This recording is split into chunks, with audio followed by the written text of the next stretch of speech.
अजीज साथियों, जैसा कि आप सभी जानते हैं कि आज हमने दावत दी है जनाब शब्बीर अहमद खान साहब को, जो रुकन शूरा हैं जमात इस्लामी हिंद शहर हैदराबाद के।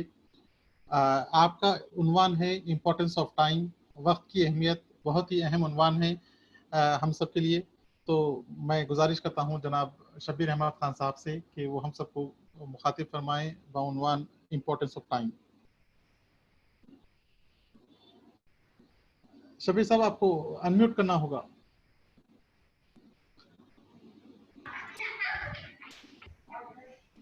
अस्सलाम वालेकुम, आवाज आ रही मेरी? जी हाँ, क्लियर है।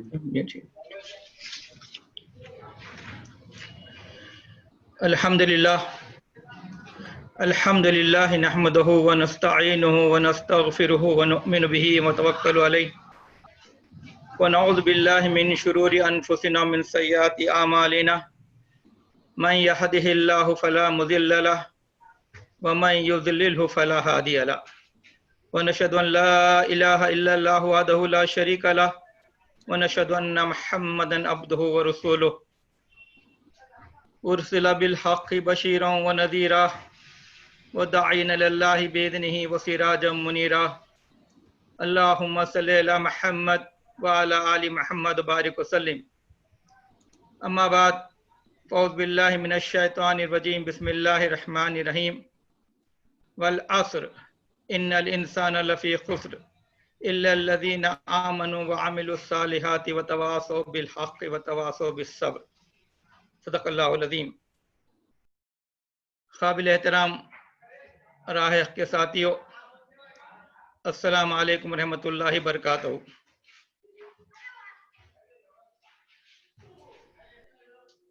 आज मुझे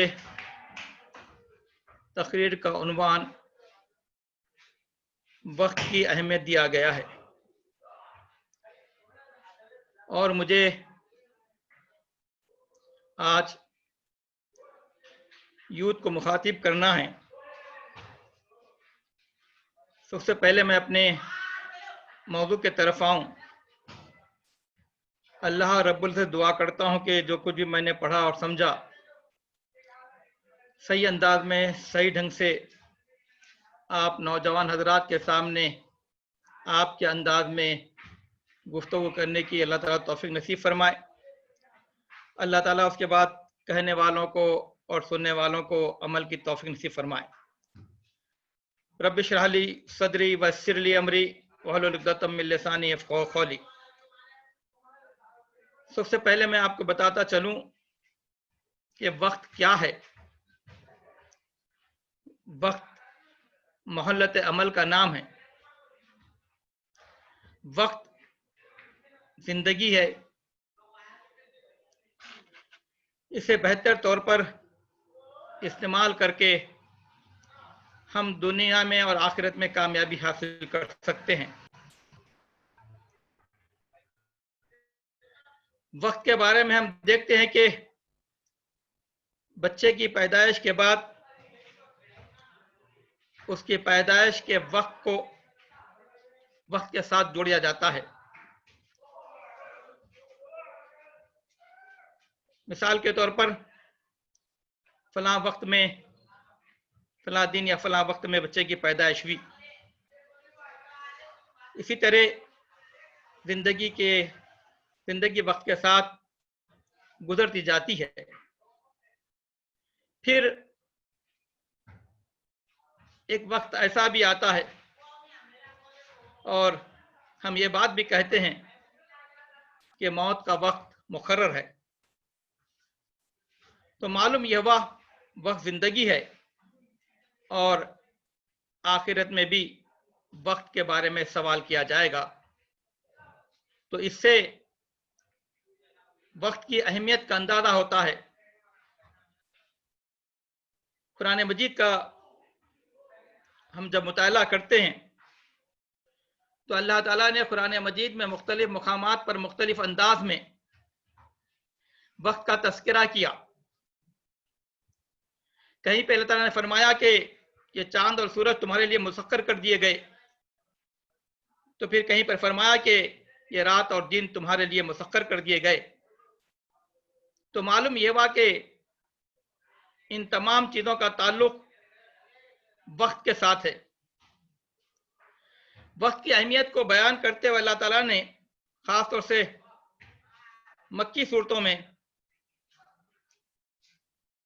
बिल्कुल आगाज में कसमें खाई है ताकि उसकी अहमियत हमारे सामने आ जाए। मिसाल के तौर पर वद्दुहा वल्लैली इज़ा सजा, कसम है रोज़े रोशन की रात की जबकि वो सुकून के साथ तारी हो जाए। फिर कहा गया कि वल फज्र व लयाली नश्र, कसम है फजर के 10 रातों की। ऐसी बहुत सारी सूरतें मिल जाएगी जहां पे अल्लाह ताला ने वक्त की अहमियत को वाज़े करने के लिए कसम खा के बाद फरमाई कि जो है इस वक्त से फायदा उठा लिया जाए। और जाहिर बात है जो शख्स वक्त से फायदा नहीं उठाता वो यकीनन नुकसान का सौदा करता है। मोहतरम हजरात, इस्लाम ने वक्त को किस कदर अहमियत दी है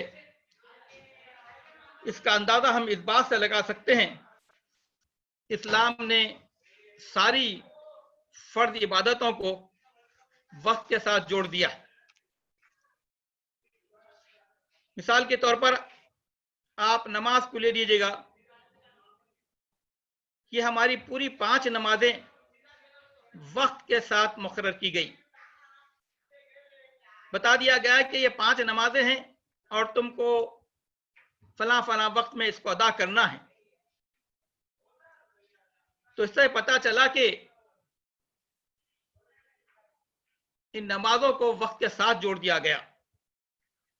ठीक इसी तरीके से अगर हम रोजे पर गौर करेंगे तो मालूम होगा कि इस इबादत को भी वक्त के साथ जोड़ दिया गया और यह बता दिया गया कि तुम्हारा सहर करने का वक्त यह होगा और तुम्हारा इफ्तार करने का वक्त यह होगा।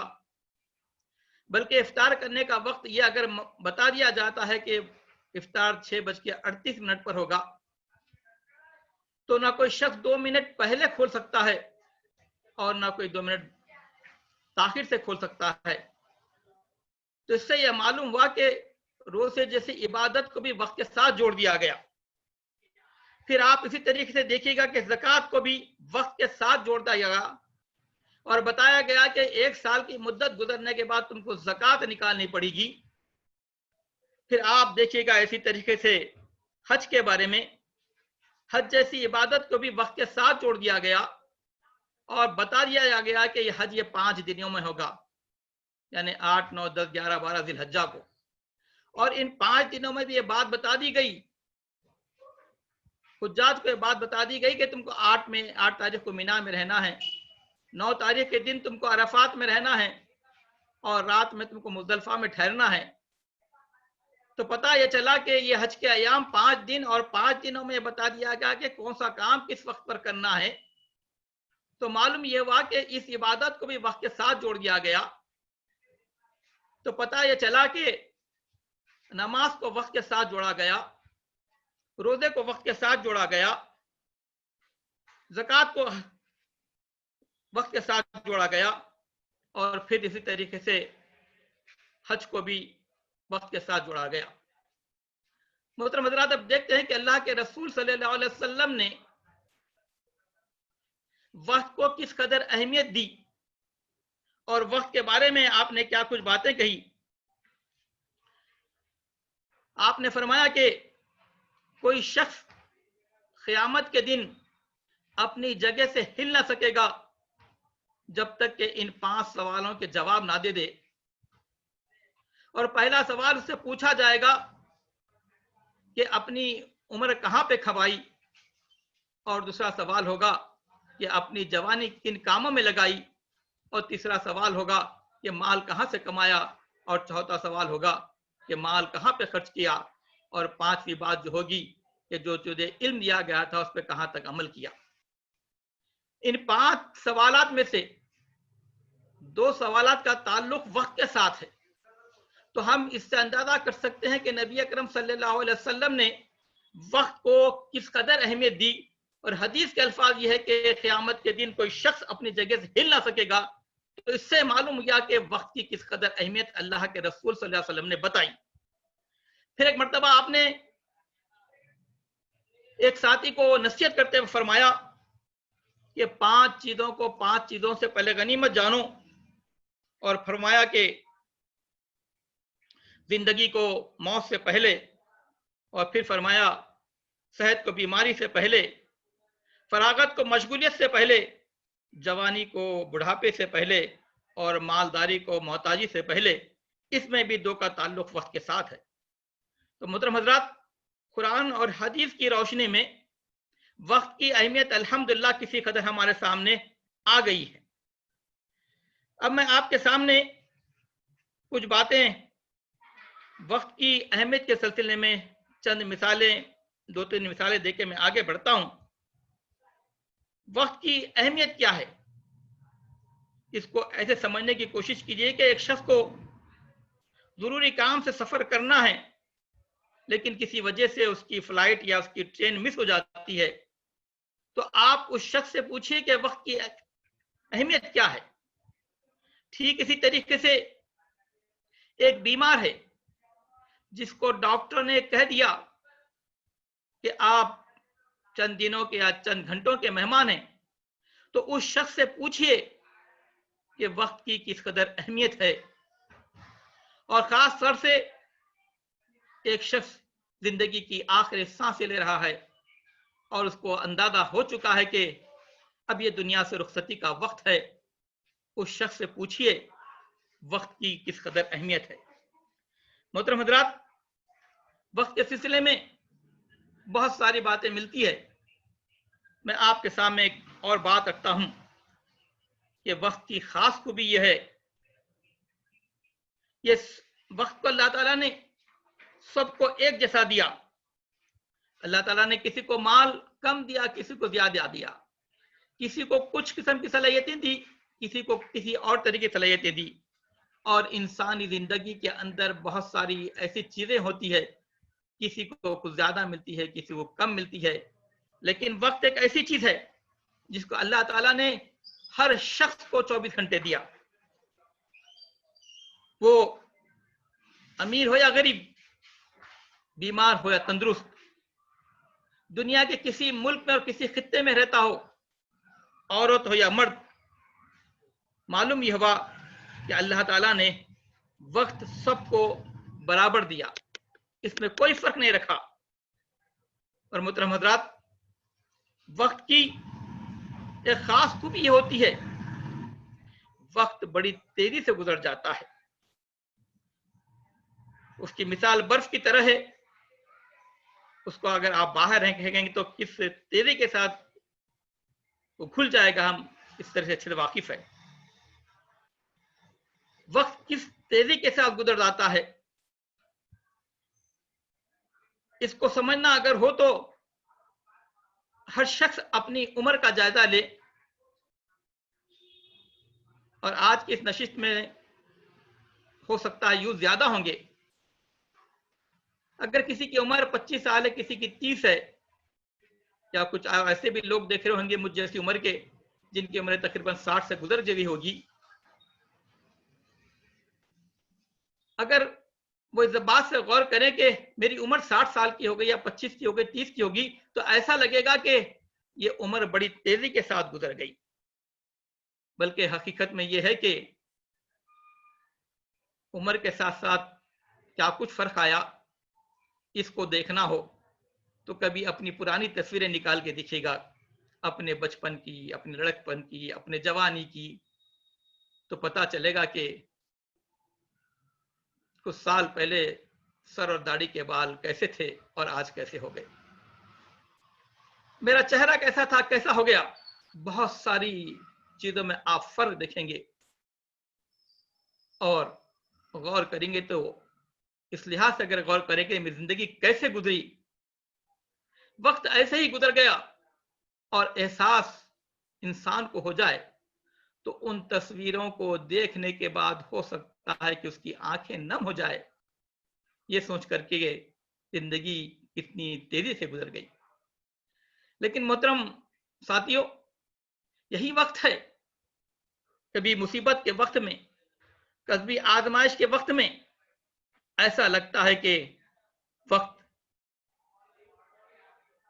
ठहर गया है, वक्त रुक गया है। अल्लाह ताला हमको इस आजमाइशी कैफे से महफूज रखिए। और ये बात भी आपने सुना होगा और अक्सर सुनने में आती है कि गया वक्त वापस नहीं आता। कोई शख्स ये कहे कि मैं अपनी जिंदगी की जो मेहनत की कमाई है, जो दौलत मैंने इकट्ठा की है, वो सारी की सारी मैं खर्च करने के लिए तैयार हूं, और कंडीशन ये रखे कि कोई मेरा बचपन मुझे लौटा दे। उसकी यह ख्वाहिश हरगिज पूरी नहीं हो सकती। कोई शख्स ये कहते कि मेरे पास जो कुछ भी है सब कुछ, सोना चांदी सब कुछ देने के लिए तैयार हूं, कोई मेरी जवानी मुझे लौटा दे। हरगिज ऐसा नहीं हो सकता। तो इससे मालूम हुआ जवानी जाकर वापस नहीं आती और बुढ़ापा आकर वापस नहीं जाता। मोहतरम हज़रात, किसी ने बड़ी प्यारी बात कही, ऐ काश जवानी किसी दिन लौट आई तो मैं इसे बता दूंगा कि बुढ़ापे ने क्या जुल्म किया है। इस बात के अंदर बड़ी गहराई है, बड़ी डेप्थ है। हो सकता है कि आज हमारे कुछ नौजवानों को बात समझ में नहीं आएगी। इंशाअल्लाह याद रखें तो एक वक्त ऐसा आएगा कि बात को समझ सकेंगे। फिर मर्तबा कह देता हूं, बड़ी प्यारी बात उसने कही, ऐ काश जवानी किसी दिन लौट आई तो मैं इसे बता दूंगा कि बुढ़ापे ने क्या जुल्म किया है। वक्त की अहमियत अब हमारे सामने आ गई। अब सवाल यह पैदा होता है कि हम इसकी कदर कैसे करें, इसकी हिफाजत कैसे करें, इसका सही इस्तेमाल कैसे करें। इसके लिए वक्त की मनसूबाबंदी।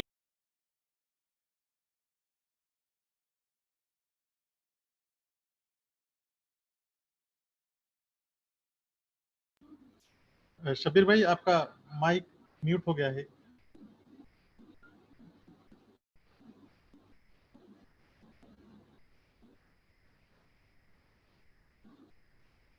माइक को अनम्यूट करिए शब्बीर भाई। एक मिनट, अभी जी हो गया है? हाँ, आ रहा है, आ रही है? आ रही है आवाज। मतलब काफी देर से ब्रेक था क्या आवाज? नहीं, बस अभी हुआ था। अच्छा, अभी हम बात कर रहे थे कि वक्त की अहमियत हमारे सामने आ गई है, तो हम उससे कैसे इस्तेफादा हासिल करें और उसकी हिफाजत कैसे करें। तो इसके लिए इसकी मनसूबाबंदी करनी पड़ेगी, इसकी प्लानिंग करनी पड़ेगी। मनसूबाबंदी या प्लानिंग के माने ये है कि हम कम वक्त में ज्यादा से ज्यादा कामों को अंजाम दे सके। और हम दुनिया में देखते हैं अल्हम्दुलिल्लाह, जो तालीम याफ्ता लोग हैं, जिंदगी के बहुत सारे काम प्लानिंग के तहत करते हैं। मिसाल के तौर पर अगर घर की तामीर करना है तो उसका एक बजट बनाया जाता है और ये प्लानिंग की जाती है कि कब क्या करना है। ना सिर्फ प्लानिंग की जाती है इस तरीके के, बल्कि मकान का प्लान भी बनाया जाता है। ठीक इसी तरीके से जो काम हम अंजाम देते हैं बिखरे हुए अंदाज में, बगैर सोचे समझे, बगैर कोई प्लानिंग के, तो उसका नतीजा ये होता है कि कल हमें जो काम अंजाम देना है उसमें से कुछ चीजें हमारे जहन से निकल जाती है। अगर हम एक छोटे से कागज पर ये लिख लें कि कल किसको फोन करना है, किससे मुलाकात करना है, बैंक को जाना है, तो छोटी छोटी चीजें से फायदा ये होगा कि हम कम वक्त में ज्यादा काम कर सकेंगे। और ठीक इसी तरीके से प्लानिंग में यह बात भी शामिल करना चाहिए कि आप जिस रास्ते से गुजर रहे हैं उन रास्ते में आपके करने के कितने काम हैं, तो मालूम ही होगा कि कम वक्त में ज्यादा काम भी अंजाम देंगे और आप जो है बहुत सारी चीजें, जैसे गाड़ी का पेट्रोल वगैरह को भी सेव कर सकेंगे। अब साथ साथ ये देखना है कि जो है वो कौन सी चीजें हैं कि जिसके करने से हम वक्त से जो हम ज्यादा से ज्यादा फायदा उठा सकते हैं, और वो कौन सी चीजें हैं जो हमारे वक्त को जाया करती है। तो हम सबसे पहले ये देखते हैं कि वक्त से नफा हासिल करने वाली कौन सी चीजें हो सकती है। जो बातें मैं आपसे कह रहा हूं, मिसाल के तौर पे मैं अपनी बात आपके सामने अपने अंदाज में रख रहा हूं। हर आदमी की अपनी अलग प्रायोरिटीज हो सकती है, हर आदमी का सोचना का अंदाज अलग अलग हो सकता है, लेकिन मैं ये कहना चाहता हूं कि वक्त से नफा हासिल करने के सिलसिले में जो सबसे बड़ी चीज है और जिंदगी में कामयाबी हासिल करना चाहते हैं, तो हमारी इस बात की कोशिश होनी चाहिए कि हमारी सुबह का आगाज फजर के नमाज के साथ हो। नौजवान साथियों, अज़ान में जो बात कही जाती है, आओ कामयाबी के आओ कामयाबी की तरफ, हय्या अल फलाह, आओ कामयाबी की तरफ। और जाहिर बात है ये अज़ान के अल्फाज है, और जब एक बंदा फजर की नमाज के साथ अपनी सुबह का आगाज करता है तो यकीनन अल्लाह ताला उसमें उसको बरकत भी देगा। तो नमाज के अदा करने के बाद जो दूसरी बड़ी अहम चीज है हमारे सामने, वो ये है कि हम मुस्तकिल रोजाना इल्ला किसी दिन कोई चीज मजबूरी हो जाए तो फिर नमाज फजर के बाद कुरान की तिलावत तर्जुमे से करने की जो है हम आदत डालें, और उसके बाद फिर आप अपने जो सब्जेक्ट्स के बुक है वो पढ़ सकते हैं, एग्जाम की तैयारी कर सकते हैं। बल्कि आजकल तो ऑनलाइन का जमाना है, ऑनलाइन पे जो क्लासेस भी हो रही हैं। तो नौजवान साथियों, यकीनन ये ऑनलाइन क्लासेस अटेंड करना है, लेकिन साथ साथ इस बात का भी ख्याल रखें कहीं ऑनलाइन से किसी ऑनलाइन पे न चले जाए। और जो काम नफा बख्श हैं, जो काम हम दिन में कर सकते हैं, इसके साथ साथ आप दीन का काम भी कर सकते हैं। अमर बिल मारूफ व नही अनिल मुनकर का काम कर सकते हैं, दावत का काम कर सकते हैं, खिदमत खल का काम कर सकते हैं। तो आप बताइए कि इससे अच्छे काम कौन से हो सकते हैं।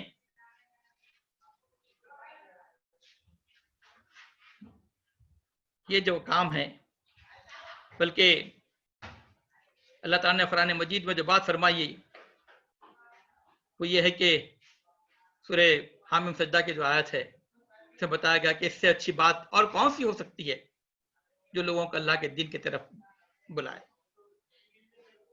बहुत सारी चीजें तैयारी करते वक्त में एक होती है, लेकिन जब इंसान कहने के लिए बैठता है तो अल्लाह ताला मुख्तलिफ अंदाज में उसके जहन में बातें डालते रहता है। और मैं कोशिश ये करूंगा कि जो बातें मेरे जहन में आ रही है आपके सामने रखता चलूं। इस आयत की रोशनी में मौलाना तदब्बुर ख़ुरान में लिखते हैं अमीन साहब कि इस आसमान के नीचे और इस जमीन के ऊपर इससे अच्छा कोई काम हो ही नहीं सकता, और काम वो ये है कि एक बंदा दूसरे बंदे को अल्लाह ताला के दीन की तरफ बुलाए। तो जो बातें मैंने आपके सामने रखा वो ये है कि हम जो है कौन सी चीजों से जो है वक्त के लिहाज से हम फायदा उठा सकते हैं।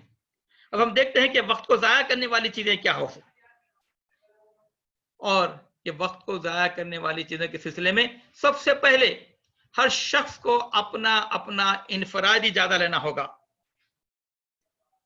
और खास तौर से मैं ये लॉकडाउन के बैकग्राउंड में बात आपसे करना चाहता हूं। हम तकरीबन 1.5-2 महीना घरों में रहे, और जिसको जितना वक्त मिला हर शख्स अपना इनफरादी जायजा ले और ये देखे कि जो वक्त हमें मिला था हम घरों के बाहर नहीं निकल सक रहे थे, घर में बैठे हुए थे, पूरा वक्त 24 घंटे हमारे पास था। तो देखना चाहिए कि गौर करना चाहिए कि वाकईतन हमने इस वक्त को कैसे गुजारा। और फिर एक मिसाल मैं आपके सामने देता हूं कि वक्त को जाया करने वाली चीजों में तो नहीं कह सकते हैं। एक मसलन सेल फोन है, आप इस लिहाज से गौर कीजिए कि आपने जो वक्त लगाया उसमें जरूरी चीजें क्या थी, गैर जरूरी चीजें क्या थी। मैं ये नहीं कहता कि इसका इस्तेमाल नहीं करना चाहिए, नहीं, बिल्कुल करना चाहिए, फायदे के लिए करना चाहिए।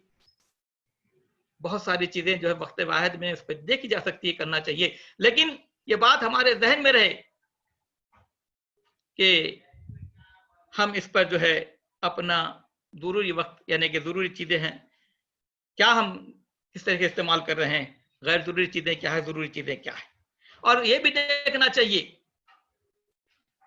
कि हमारे 24 घंटे के अंदर 24 घंटे के अंदर हमने कितना वक्त ये सेल फोन पर गुजारा है। दोस्तों, ठीक इसी तरीके से दोस्तों के साथ जो वक्त गुजरा, तो ये देखना चाहिए कितना वक्त आज दोस्तों के साथ गुजरा और कितना वक्त इसमें मुफीद रहा। अगर हम ये सोच के दोस्तों के साथ वक्त गुजारते हैं कि टाइम पास करना है, याद रखिए अगर इस जहन के साथ वक्त को पास करते हैं, हम वक्त को पास नहीं करते बल्कि वक्त हमको पास कर देता है। ठीक इसी तरह देखना चाहिए कि हमारा वक्त कहां कहां जो है इस तरीके से जाया हो रहा है। एक छोटी सी मिसाल है, यह है कि निकाह के जो महफिलें होती है, मालूम हुआ कि नौशाद टाइम पे नहीं पहुंचे, 15-20 आदमी आके बैठे हुए हैं और जो है 2 घंटे से इंतजार कर रहे हैं, और वहां पे 10 आदमी ये कह रहे हैं कि हम 2 घंटे से बैठे हुए हैं। तो पता चला कि एक फर्द का तो 2 घंटे का वक्त आया हुआ, लेकिन आप 10 आदमी वहां बैठे हुए हैं, 10 into 2 अगर आप करेंगे तो मालूम होगा वो 20 घंटे बनेंगे। तो इस लिहाज से पता चलेगा कि तकरीबन कितना वक्त जाया हुआ है। आज माशरे में किस कदर वक्त जाया हो रहा है, हम इसका अंदाजा कर सकते हैं। मोहतरम साथियों, आखिर में जो चीज मैं आपसे कहना चाहता हूं वो ये है कि अपने वक्त का एहतसाब भी कीजिए। ये एहतसाब बड़ी अहम चीज है। अल्लाह ताला ने कुरान मजीद में जो बात फरमाई सूरह हशर के अंदर, या अय्युहल्लज़ीना आमनू तक़ुल्लाह वल तंजुर नफ्सुम मा क़द्दमत लिगद वत्तक़ुल्लाह इन्नल्लाहा ख़बीरुम बिमा तामलून। ऐ लोगों जो ईमान लाए हो, अल्लाह से डरे और हर शख्स से देखो कि उसने कल के लिए क्या कमाया है। ये एहतसाब हर चीज का एहतसाब है, और एहतसाब वक्त का एहतसाब विश्वास से लेना है। ये वक्त की अहमियत और बहुत सारी चीजें वक्त के साथ जुड़ी होती है, तो हमें चाहिए कि हम अपने वक्त का एहतसाब भी लें। इसमें देखना है कि हमने अपना वक्त का इस्तेमाल किस हद तक बामकसद जिंदगी गुजारने के लिए किया है, और यह भी देखना है कि कितना वक्त हमारा ऐसे ही जाया हो गया। बहरहाल एहतसाब एक ऐसा अमल है जिसके बाद हर सूरत में इंसान को कामयाबी मिलती है। एहतसाब करने के बाद इंसान को इस बात का अंदाजा हो जाए कि अच्छे कामों में वक्त अल्हम्दुलिल्लाह ठीक ठाक लगा, लेकिन गैर जरूरी कामों में वक्त जाया हुआ, तो शख्स अगर इस बात का एहतसाब के बाद अहद करता है कि मैं अपने वक्त को सही तरीके से गुजारने की कोशिश करूंगा, तो यकीनन उसको एहतसाब के नतीजे में कामयाबी मिलेगी, और इस लिहाज से उसकी अपनी इस्लाह भी हो जाएगी। अहद करें, एहतसाब के बाद अगर वक्त ठीक अंदाज में नहीं गुजरा तो हम अपना वक्त सही तरीके से गुजारने की कोशिश करेंगे। हजरत उमर रज़ियल्लाहु अन्हु का कौल आपको याद होगा, आपने फरमाया कि अपना एहतसाब कर लो खबर इसके कि उससे पहले तुम्हारा एहतसाब कर लिया जाए। मोहतरम हजरात, ये चंद बातें वक्त के साथ थी, और बहुत सारी बातें हैं जिसमें टाल मटोल की आदत के बारे में भी बहुत सारे लोगों ने बहुत सारी चीजें लिखी है उसके अंदर।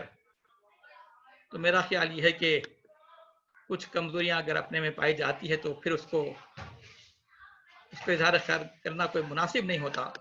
दुआ ये करना चाहिए कि अल्लाह ताला उस आदत से हम सबको महफूज रखे। आखिर में मैं अपने नौजवान साथियों से कुछ खास बात करना चाहता हूं, कुछ नुकात आपके सामने रखना चाहता हूं। हो सकता है कि आपके दिल में मेरी बात उतर जाए। मोहतरम साथियों, सबसे पहली बात यह है कि वक्त की पाबंदी कीजिए। वक्त की पाबंदी की कोशिश के बावजूद भी कभी कुछ ताखिर हो जाती है तो अलग मसला है, लेकिन हमारी अपनी कोशिश होनी चाहिए कि वक्त की पाबंदी करें। वक्त की पाबंदी इंसान की शख्सियत की पहचान होती है। पहचाना जाता है शख्स, लोग कहते हैं कि ये शख्स वक्त का पाबंद है। आप ये वक्त आपको जिंदगी में कामयाब बना देगी। अगर आप कारोबार करते हैं तो व्यापारी कहेगा कि शख्स वक्त का पाबंद है। किसी का से वादा करते हैं, पूरा करते हैं, तो लोग कहेंगे कि शख्स वादे की पूरी पाबंदी करता है। तो मालूम ये हुआ कि वक्त की पाबंदी इंसान की शख्सियत की पहचान होती है।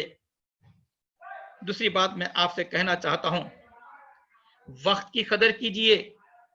आप वक्त की कदर करेंगे तो इंशाअल्लाह वक्त आपको कीमती बना देगा और इसकी कीमत का आप अंदाजा नहीं करेंगे। आपकी कीमत लोग महसूस करेंगे, लेकिन हो सकता है शायद आप उसको महसूस ना करें। तो इससे ये मालूम हुआ कि वक्त की कदर करेंगे तो इंशाअल्लाह वक्त हमको बड़ा कीमती बना देगा। और ये भी जानना चाहिए, वक्त इंसान की सबसे कीमती मता है। इसके मुकाबले की कोई चीज नहीं है। लोग कहते हैं सोना है, चांदी है, दौलत है, हीरे है, जवाहरात है।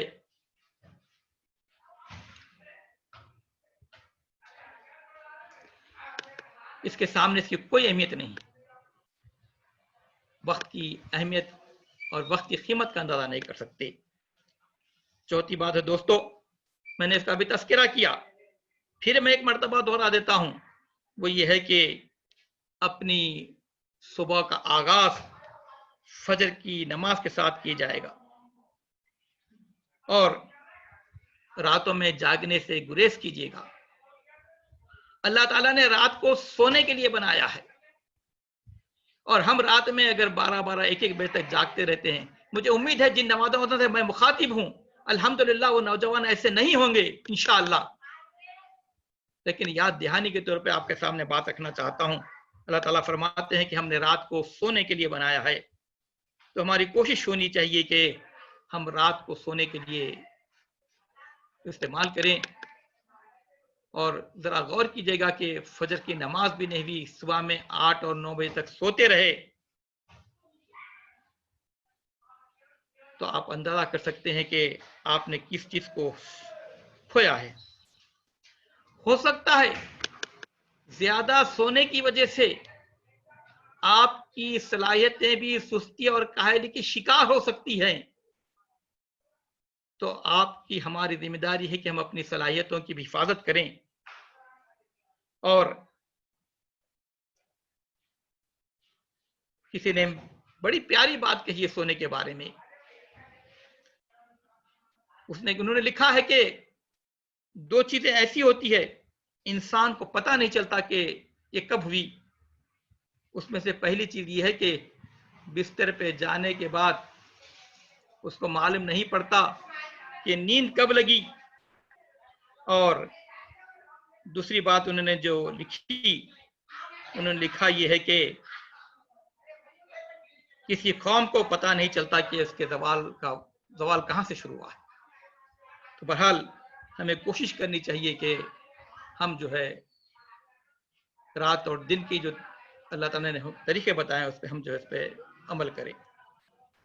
और एक बात ये भी बात रखिएगा, आप तालीम हासिल कर रहे हैं, तालीम अगर आपकी मुकम्मल हो गई तो फौरी इस बात की कोशिश कीजिएगा कि आप कोई ना कोई काम से लग जाएं, क्योंकि दुनिया में सबसे जो कमजोर चीज कहना चाहिए वो है इंसान की बेकारी है।